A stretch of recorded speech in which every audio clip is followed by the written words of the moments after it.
Oh gosh, you can't even see me. Let's try that. You got me feeling kinda crazy.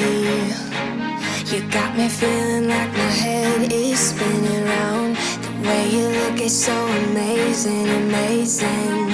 I could stare into your eyes for hours and hours. Everything is kinda hazy. We're just dancing in the... Hey y'all, it's Alirien, and welcome to another wreath making video. Today, as of filming this, is Bealtaine. Bealtaine, or Beltane, it's a pagan fire festival of love and fertility, and it marks the halfway point between the spring equinox and the summer solstice. So we are officially halfway to summer proper. Symbols and colors all find that halfway point between what's typically associated with spring and typically associated with summer. A lot of animal associations have to do with love and relationships. Birds that tend to mate for life. Anything associated with fertility and the world thriving and blossoming. Bees and honey are greatly associated with this time. So mead in turn. I have two different bottles of mead actually in my fridge right now, so I'm gonna have a glass probably while I work on this. Roses, obviously, ivy, marigolds came up. So Bealtaine is a very, very powerful time. So I have a lot of stuff to work with. I am making a separate wreath from my Ostara one, which is still on the front door.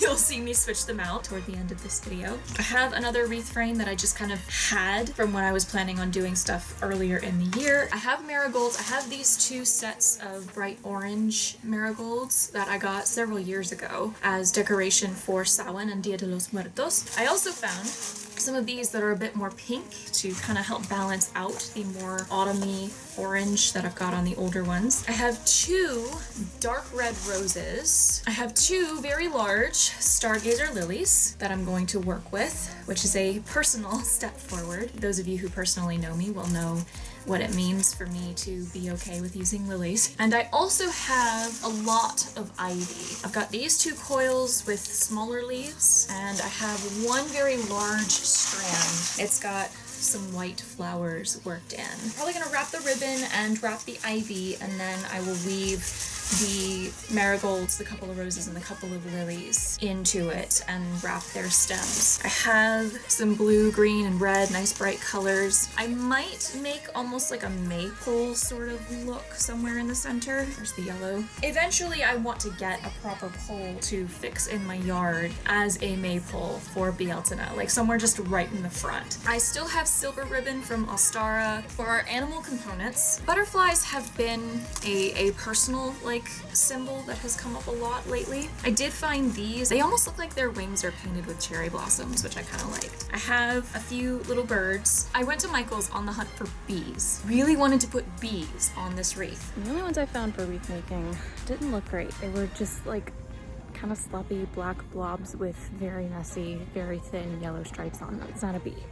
I went with the birds, so I've got this one that's really pretty orange and purple, this green and gray and ivory one. I have a slightly smaller one with a little yellow tummy, and I have a pair of swans who I'm being very gentle with because one of them has technically actually already had the neck break, and Chris had to glue it back together with his Gorilla Glue. If I can manage to get them sitting just right to have the heart in between them, I will be very happy. So I found my flower crowns. I got this when I was 7 and we went to San Antonio. They had, a few different stalls that were selling these. These are obviously not real flowers. They're not even silk flowers. They're made out of paper, which I think is pretty cool, especially considering that they've actually held up pretty well for this thing being 20 years old. Which, oh my god, this is 20 years old. It's a little small for my head now. I'm gonna hang this up somewhere in the background, and I'm actually gonna wear this one. But let's make a wreath. Again! The first one went well, so I have good expectations for this one. You can find information on correspondences for the Sabbats all over the place. Like a very quick Google search will give you several blog posts from various people. It's not cut and dry. You don't have to use specific colors, specific animals, specific scents. If there's things that you associate with a particular time of year, you can use that instead. For instance, whenever I get around to Midsummer, which is the summer solstice, I really want magnolias for the wreath because magnolias are a Louisiana flower and they mean something to me. So even if they're not strictly associated with midsummer, they make sense for that time of year for me. People commonly will create maypoles, flower crowns, bonfires, cauldrons, baskets, eggs, and broom. Food and drink. Any dairy, bread, honey, which follows through into mead if you're looking for alcoholic stuff, oatmeal, cakes, strawberries, wine, green salads, cherries, and lemonade. There's a beverage that I found last year that is specifically made for Bealtaine. I can't remember what it's called. I'll have to look it up because I made some last year for my friends when we got together for Bealtaine. And it went over pretty well. Herbs, pretty much anything that's in bloom this year. This is not an exhaustive list, by the way. Anything that pops up and makes sense to you as an association with the general themes of celebrating life, celebrating love, celebrating fertility is fine. You could get an image of Thomas O'Malley and Duchess from Aristocats. You know, that would be a really, really cute, if you wanted like a Disney-themed Bealtaine wreath, that would be really adorable. Oh, another association that I saw was fairies, or anything fae-related. Fae often have quite an association with love, with sex, with fertility, especially the spring and summer courts.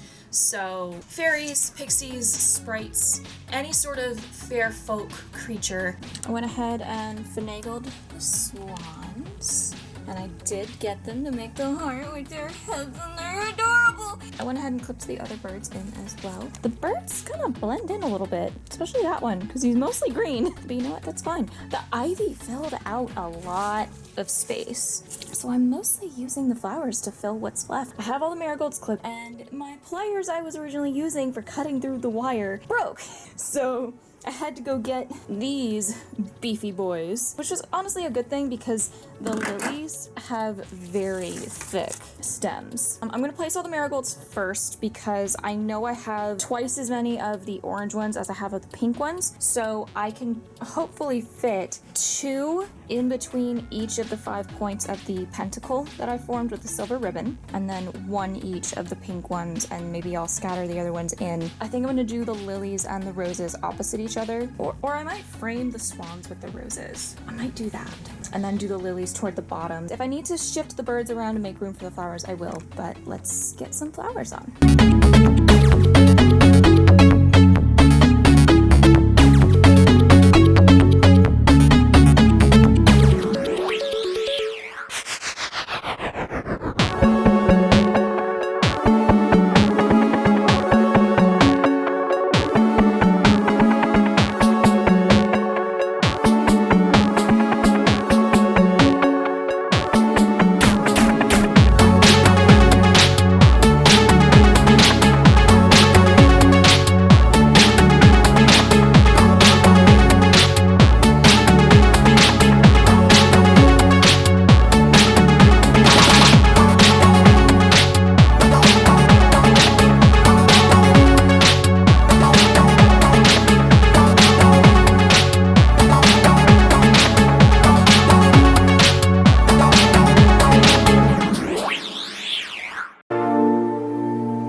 It looks in the camera shot a little bit more like a Halloween wreath just because of how much orange is on here because of the marigolds, but I'm okay with this. It looks fantastic. I'm so proud of my little swan couple, and my little birds and butterflies all look great. And honestly, I think the pentacle in the middle turned out really, really well. I'm really happy with it. Wreath number 2 turned out perfectly. That is my friend texting me. I'm so glad that this is going to be on the door until midsummer. Stay tuned for another wreath around summer solstice. Yay! Thanks so much for watching, y'all. I really hope you enjoyed the video. If you did, be sure to click like and leave me a comment down below letting me know what plans you had or what celebrations you did for Bealtaine. If you'd like to find me on all the other social media planes, my link tree is down in the descriptive tome below. And if you enjoyed this video, I highly recommend going back and watching my Ostara Wreath video if you haven't seen it yet. And if you'd like to further contribute to projects like this in the future, my Patreon starts at $1 a month. The link to that is also in the doobly-doo. Thanks again for watching, and I'll see you all again very soon. Keep aiming, my loves. Mwah!